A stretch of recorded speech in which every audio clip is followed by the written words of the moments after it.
ब्रह्मचारी ही पा सकता है क्या परमात्मा को? बिल्कुल नहीं जी, गलत बात है ये। साहिब ने क्या बोला इसके बारे में? कहते हैं धारा तो दोनों भली और क्या गिरही बैराग, गिरही दासा तन करे और बैरागी अनुराग। कबीर साहब कहते हैं कि दोनों ही धारा भली हैं। ऐसा नहीं है कि कोई ग्रस्त में है तो उसको परमात्मा नहीं मिल सकता। इस चीज को दिमाग से निकाल दो। बहुत से साधु संत हैं, साधु संत तो क्या बोलूं मैं उनको, बहुत से ऐसे लोग हैं जो बाणियां पढ़ लेते हैं। गरीबदास के पंथ में ये एक आजकल ये भरम फैला रहा है। एक वहां का कोई पाठी है, नाम नहीं लेता उसका मैं, वो कह रहा है कि गुरु नहीं है वहां का, पाठी है वो। जैसे गरीबदास जी के बहुत से पाठी हैं, अलग अलग आश्रमों में बैठे हैं, ऐसे गरीबदास जी के ग्रंथ का कोई पाठी है, वो आजकल ये प्रचार कर रहा है कि ब्रह्मचारी होगा तभी उसको परमात्मा मिलेगा, और गृहस्थियों को भरमा रहा है।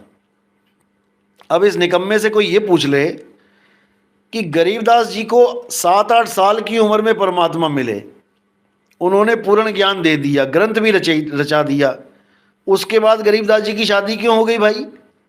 4 बच्चे क्यों हो गए? एक आधा होता चलो ठीक है, वंश चलाने के लिए 4 क्यों पैदा कर दिए उन्होंने फिर? ये इससे पूछ लो जरा, जो ये दुनिया को भरमा रहा है कि ब्रह्मचारी तो बनना पड़ेगा। अरे भाई, ब्रह्मचारी उसको धारण करना होता है जो भेष में आ जाता है। गृहस्थी के लिए ब्रह्मचार्य नहीं होता है।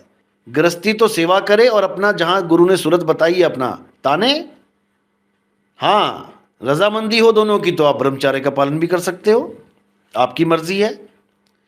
लेकिन कोई कहे कि ब्रह्मचारी को ही परमात्मा मिलेगा तो उससे बड़ा मूर्ख कोई नहीं इस दुनिया में।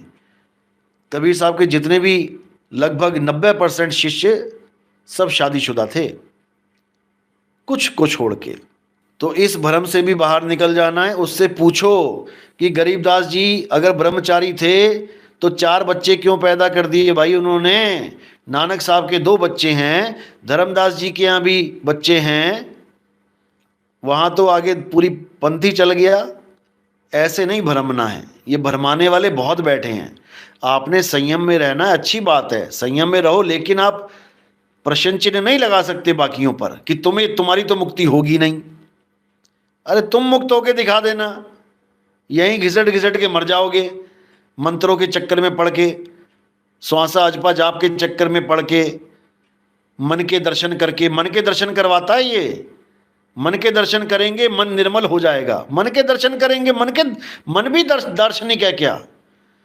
मन भी इतना अच्छा है कि उसके दर्शन करने पड़ेंगे हमें? अरे मन ही तो काल है, मन इतना महान हो गया कि उसके दर्शन करेंगे हम लोग, यानी मन बड़ा हो गया और हमें छोटा कर दिया इसने, इस बेवकूफ ने।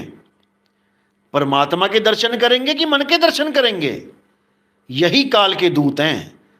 अच्छे खासे जीव को अपने रास्ते पे चल रहा होता है, भरमा देते हैं और मन की साधना में लगा देते हैं। ये मन की साधना में लगाने वाले लोग हैं। ये निरंजन है, निरंजन काल निरंजन बैठा है। ये मन ही स्वरूपी देव निरंजन, तुम्हें राखे भरमाए हो, यही भरमाते हैं। ए हंसा तू अमर लोक का, पड़ा काल वस आई हो। केवल एक को सिमरण करना है, एक को सिमरो नानका, जो जल थल रहा समाए, और वाही को क्यों सिमरिए, जो जम्मे ते मर जाए। उस एक को छोड़ के किसी का सिमरण नहीं करना है। आज ये कह रहा है मन का करना पड़ेगा, मन को देखना पड़ेगा, कल को कह देगा माया का भी देखना पड़ेगा, माया की भी साधना करवा देगा। ये तो हो गए ना लपेटे में मन माया के। अरे निकल जाओ मूर्खों, निकल जाओ इसके चंगुल से। फिर समझ रहा हूं, फिर समझा रहा हूं मैं। एक जन्म मिला है, एक है साधे सब सधे, और सब साधे सब जाए। माली सींचे मूल को, और फूल पात खाए।